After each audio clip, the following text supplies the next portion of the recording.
Welcome to our deep dive into the world of fractals.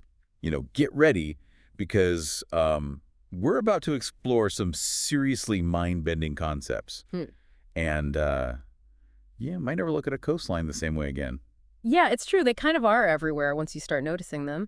But what's really fascinating to me is how they challenge our fundamental understanding of dimensions. Okay, I'm intrigued because dimensions are usually pretty straightforward. Hmm. A line, a square, a cube. Where do fractals even fit into all that? Well, that's just it. They don't fit neatly. Take like the coastline of Britain, for example. It looks all jagged and irregular, right? So if Mm. you try to measure it with a ruler, you'll get one answer, but use a smaller measuring stick and you'll get a larger result because you're capturing more of those tiny inlets and all the curves. So the length of the coastline, like, changes depending on how you measure it. Exactly. And as your measuring stick gets infinitely smaller, the measured length theoretically approaches infinity.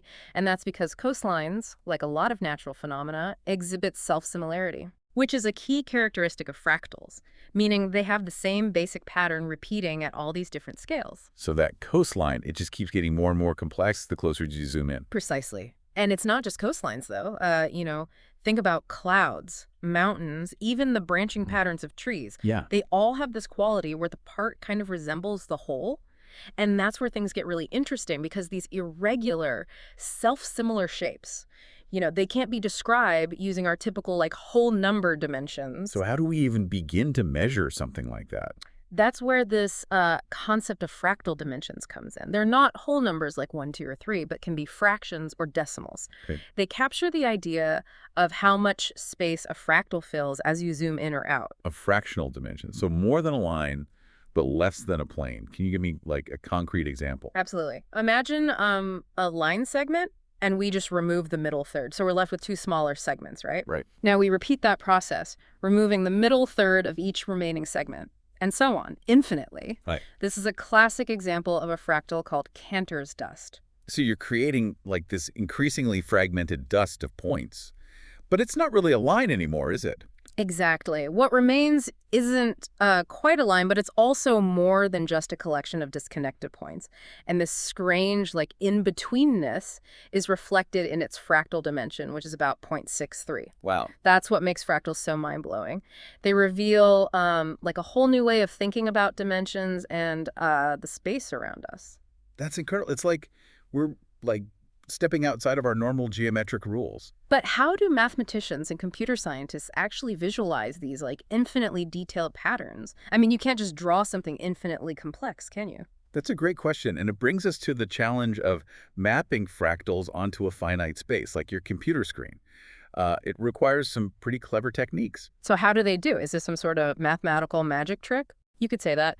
One common method involves using equations to describe the fractal's behavior.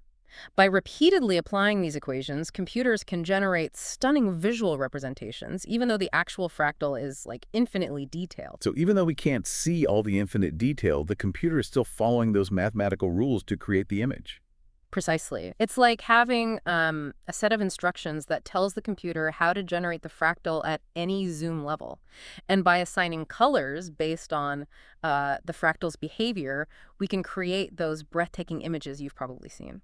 Speaking of breathtaking images, Right. I know fractals are used to create those like incredibly realistic mountains we see in movies and video games. How does that work? That's a fantastic example of how, these abstract mathematical concepts have real-world applications. One common technique is a variation of the midpoint displacement method. So imagine starting with a simple triangular framework. Okay, I can picture that. Now imagine finding the midpoint of each side of that triangle and displacing it vertically by a random amount. So this creates 4 smaller triangles, and then you just repeat the process on each of those smaller triangles, displacing their midpoints and so on. Okay. Essentially, you're building a mountain range by repeatedly adding like smaller and smaller bumps. So it's like a controlled randomness is creating that rough, natural look. Exactly. By incorporating randomness, we avoid like the artificial smoothness that purely deterministic methods would produce. And that blend of order and chaos is what makes fractal mountains so captivating. They feel real because nature itself is full of this balance. This is making me think about all those intricate patterns we see in nature, like the veins of a leaf, the branches of a tree. It's all starting to make sense, but I'm curious, is there another way to generate these fractal mountains besides using triangles? You're catching on quickly. There's actually a variation that uses rectangles instead of triangles. It's a similar concept. You split each rectangle, displace the midpoints, and continue recursively until you achieve the desired level of detail. The underlying geometry is different, but the end result is still a stunning fractal mountain. It's like there's a whole toolbox of fractal techniques for creating different landscapes. There is, and the possibilities are truly limitless. You know, this kind of reminds me of another area connected to fractal geometry, parametric cubic surfaces. Okay, parametric cubic surfaces, those sound a bit intimidating. They might sound complex, but they're simply a way to mathematically describe curves and surfaces in 3D. Think of them as blueprints for building like complex shapes. While their theoretical basis isn't directly applicable to fractals, by cleverly manipulating certain control points, we can generate structures that exhibit, fractal-like properties. So it's like using a different kind of mathematical language to like achieve a similar result. Precisely. And it just goes to show that there are multiple pathways to exploring and generating fractal forms. It's a constantly evolving field with new discoveries being made all the time. This is all blowing my mind, but before we get like too lost in the mathematical weeds, can we shift gears and talk about some of those classic, visually iconic fractals that people might recognize? I'm thinking of ones like the Sierpinski hexagon. It's always been one of my favorites. Excellent choice. That's a beautifully simple fractal formed by repeatedly removing smaller hexagons from a larger one. And you're right, it's incredibly visually appealing. I've heard there's a fun way to create it using what's called a chaos game. You're absolutely right. It involves randomly choosing points within the hexagon and applying certain contractions to those points to generate the overall pattern. It might seem counterintuitive that randomness can create such a structured, beautiful form, but that's the magic of fractals. It's like turning chaos into order. And speaking of order, the Sierpinski hexagon isn't the only fractal with a connection to the golden ratio, is it? You're thinking of the golden Koch snowflake. That's the one. It's so visually striking. It's like it captures the essence of a snowflake's intricate beauty. Exactly. It's a variation of the classic Koch snowflake, but with a unique twist. Instead of using equilateral triangles, you use triangles with side length based on the golden ratio. Well, okay. Creating a more like natural-looking, almost organic flow. I remember learning about the golden ratio in art and architecture, but I never realized it showed up in fractals, too. It's everywhere. Yeah. And speaking of the golden ratio, the golden Koch snowflake is also related to something called golden trees, fractal trees, where the branches align in visually fascinating ways. And it turns out this alignment can be explained using trigonometry, geometric series, and of course, the properties of the golden ratio. Wow, so we're seeing a convergence of art, math, and nature, all within the realm of fractals. It's amazing how these seemingly like disparate areas of knowledge all intertwine. It really is. And this interconnectedness is a recurring theme when you start exploring fractals. Speaking of connections, there's another fascinating one between the Sierpinski triangle, a close relative of the Sierpinski hexagon, and binary representations. Okay, binary representations. That sounds intriguing. Tell me more. Well, it turns out that each point within a Sierpinski triangle can be characterized by a specific pattern in the binary expansions of its coordinates. Wait, so the location of a point is like encoded in its binary representation? That's wild. It is, and it gets even more interesting. This concept can be extended to a whole class of Sierpinski-like fractals, each with its own unique set of rules based on binary representations. It's like each fractal has its own secret code, a hidden language written in binary. This is seriously blowing my mind. It's like we're peeling back layers of complexity and finding even more like intricate patterns beneath the surface. Exactly. And that's just the tip of the iceberg. What we've explored so far is really just a glimpse into the vast and mind-boggling world of fractals. There's so much more to discover, so many more connections to make. Well, I'm definitely hooked. But I have to ask, why should someone who isn't, like a mathematician, care about these intricate patterns and bizarre dimensions? What makes them relevant to our everyday lives? That's a great question, and it brings us to the heart of why fractals are so important. They're not just mathematical curiosities.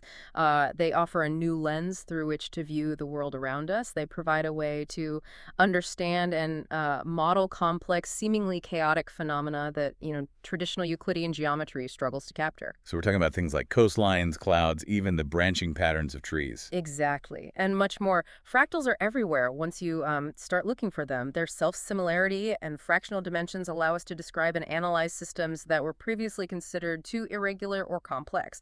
It's like a new language for understanding complexity itself. This is making me want to go out and explore the world with fresh eyes, hmm looking for fractal patterns everywhere. That's the spirit. And we've Yeah. only scratched the surface of this incredible world. There are so many more fascinating aspects to uncover.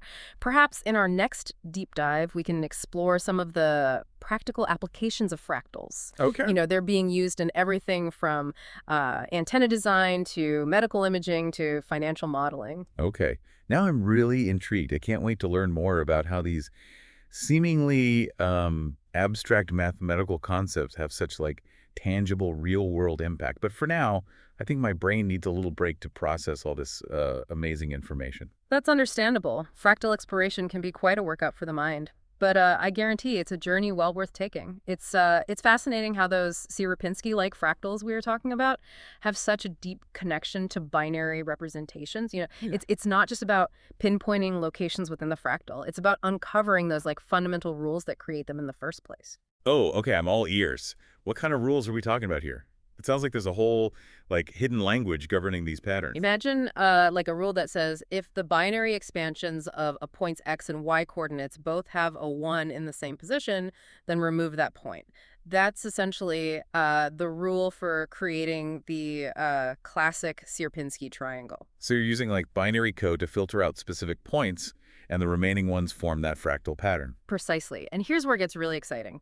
By tweaking this rule, by changing which binary combinations are allowed or disallowed, you can generate an entire family of Sierpinski-like fractals, each with its own unique visual structure. So it's like each fractal in this family has its own set of binary DNA determining its shapes and characteristics. That's a fantastic analogy. And just like DNA determines the traits of an organism, these binary rules determine the intricate patterns we see in these fractals. I'm starting to see how something is like seemingly simple as binary code can create such mind-boggling complexity. It's a testament to the power of simple rules to generate emergent behavior, a concept that pops up, everywhere in science, from physics to biology. And when we delve into these binary rules, we're not just admiring pretty pictures, we're getting a glimpse into the underlying mathematical principles that govern these fascinating forms. Yeah. This whole concept of fractals is really shifting my perspective. It's make me think about the world in a whole new way. That's the beauty of exploring fractals. They challenge our preconceived notions and invite us to see the world with fresh eyes. Okay, I'm officially hooked on this whole fractal thing. But I have to admit, all this talk of binary code and abstract dimensions can feel like a little overwhelming. Can we ground this back in the real world for a minute? How do these fractal concepts actually play out in nature? Absolutely. Fractals are far more than just theoretical constructs. They're all around us, shaping the very fabric of our natural world.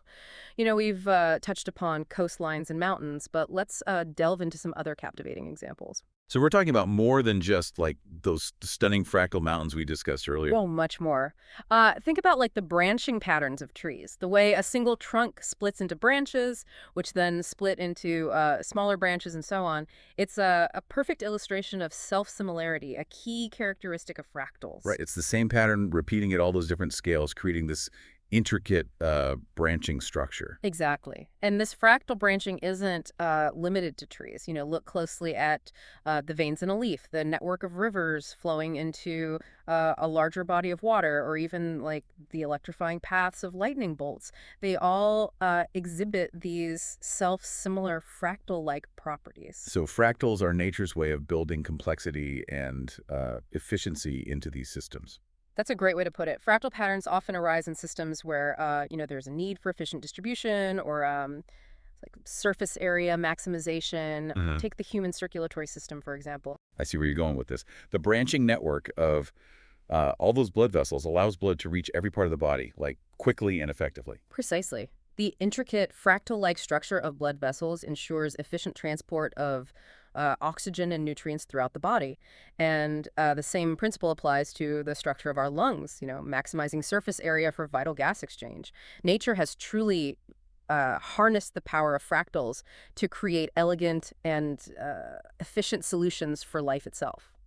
It's truly amazing how these like seemingly abstract mathematical concepts have such tangible, even like vital applications in the natural world. It really underscores the interconnectedness of everything. Absolutely. Mathematics isn't just a tool for calculation. It's a language for understanding the fundamental principles that govern our universe, and fractals offer a powerful new way to decode those principles. This whole deep dive has been a real eye-opener. I'm starting to see the world in a whole new light, noticing patterns and connections I never would have before. That's the beauty of learning. It expands our perspective and allows us to appreciate the world around us in deeper, more meaningful ways. I'm curious, are there any real-world applications of fractals that go beyond these natural examples? Has humanity found ways to harness this fractal power for our own purposes? Absolutely. Fractals have found applications in a surprising range of fields, Yeah. from telecommunications to medicine to even finance. Whoa, really? Yeah. I never would have imagined. Tell me more. For example, fractal antennas designed based on those intricate fractal patterns can be made much smaller and more efficient than traditional antennas, making them ideal for mobile devices like our smartphones. So our smartphones are secretly powered by fractals. That's incredibly cool. I never knew that. It's true. And in medicine, fractals are being used to analyze medical images, such as X-rays and MRI scans. The fractal analysis of these images can help doctors diagnose diseases and monitor treatment progress more effectively. It's fascinating how something that started as a purely mathematical concept has become such a powerful tool across, so many fields. It speaks volumes about the far-reaching impact of mathematical discoveries. It really does. And the potential applications of fractals are still being explored. It's a rapidly evolving field with new discoveries and applications emerging all the time. This deep dive has been a whirlwind tour of the fractal universe, and I'm left with a sense of awe and wonder. But I have to ask, is there a flip side to all this fractal fascination? Are there any potential downsides or risks associated with this technology? That's a thoughtful question. And it's important to acknowledge that even the most fascinating and potentially beneficial technologies can have, unintended consequences. So what kind of risks might be associated with fractals? What should we be mindful of as this technology continues to develop? Well, one concern is the potential for misuse. For example, some have raised concerns about the use of fractal algorithms in image compression, as they could potentially be used to create highly realistic deepfakes or manipulate images in ways that are difficult to detect. That's a really important point. As with any powerful tool, it's crucial to ensure that fractal technology is used responsibly and ethically. Absolutely. And there are also broader philosophical questions to consider. As our understanding of fractals and complexity grows, it challenges our traditional ways of thinking about the world. It Yeah. forces us to grapple with, the interconnectedness of systems and the potential for unintended consequences. It seems that exploring fractals isn't just a scientific journey, it's a philosophical one as well. Precisely. Fractals offer a new perspective, a new way of seeing and understanding complexity. And with that comes a responsibility to use this knowledge wisely and ethically. This deep dive has been a real journey, not just into the fascinating world of fractals, but also into the broader questions about technology, ethics, and our understanding of the universe. It has been quite the journey, and it's important to remember that the exploration, doesn't end here. There's always more to learn, more connections to discover, and more questions to ponder. Well, on that note, I think we've reached the end of our fractal adventure for today. But I have a feeling this is just the beginning of a much longer exploration. I suspect you're right, and who knows what other wonders await us as we continue to delve into the intricate beauty and hidden complexities of the fractal universe. Until next time, keep exploring. As we've been talking about all these applications of fractals, it struck me that we haven't even touched upon the biggest system of all, the universe itself. You're absolutely right. And it's perhaps on this grandest of scales that fractals truly reveal their power to unlock the mysteries of the cosmos. Okay, now we're really going big picture. How do fractals fit into our understanding of the universe? One of the most intriguing areas is the study of galaxy distribution. As astronomers have mapped the large-scale structure of the universe, they've noticed something fascinating. Galaxies aren't just scattered randomly throughout space. So there's some kind of pattern to their arrangement. Exactly. Galaxies tend to cluster together in these vast filaments and sheets, almost like a cosmic web separated by enormous voids. Okay. And the distribution of these clusters and voids, when you look at it on a large enough scale, exhibits, you guessed it, fractal-like properties. So even the grandest scale imaginable, we're still seeing these intricate, self-similar patterns repeating themselves. It's like the universe is one giant fractal. It really does seem that way, and this has profound implications for our understanding of, how the universe evolved and how matter is distributed throughout space. It's mind-blowing to think that these patterns we see in snowflakes and coastlines might also be reflected in the very structure of the cosmos. Are there any other ways that fractals are being used to, explore the universe? Absolutely. Fractals are also being used to study the chaotic dynamics of celestial objects, like asteroids and comets. Okay, that sounds a bit more unpredictable. How does that work? Well, the paths of these objects can be incredibly sensitive to their initial conditions. Even tiny variations in their starting position or velocity can lead to vastly different trajectories over time. So it's like the butterfly effect, but on a cosmic scale. Precisely. And this sensitivity to initial conditions is a hallmark of chaotic systems, which, as we've discussed, often exhibit, fractal-like behavior. Hmm. By using fractal analysis, astronomers can gain insights into the long-term stability of these objects and assess potential risks, like asteroid impacts. It's incredible how fractals are helping us understand both the grand order and the inherent chaos of the universe. It is. It's like they're providing a bridge between these seemingly opposing forces, allowing us to see the interconnectedness of, everything. This deep dive has taken us from the microscopic to the cosmic, and it's left me with this sense of profound wonder. But I also have to admit, I'm starting to feel a bit overwhelmed by the sheer vastness and complexity of it all. That's understandable. The world of fractals is indeed vast and complex. But remember, you don't have to grasp every detail to appreciate the beauty and significance of it all.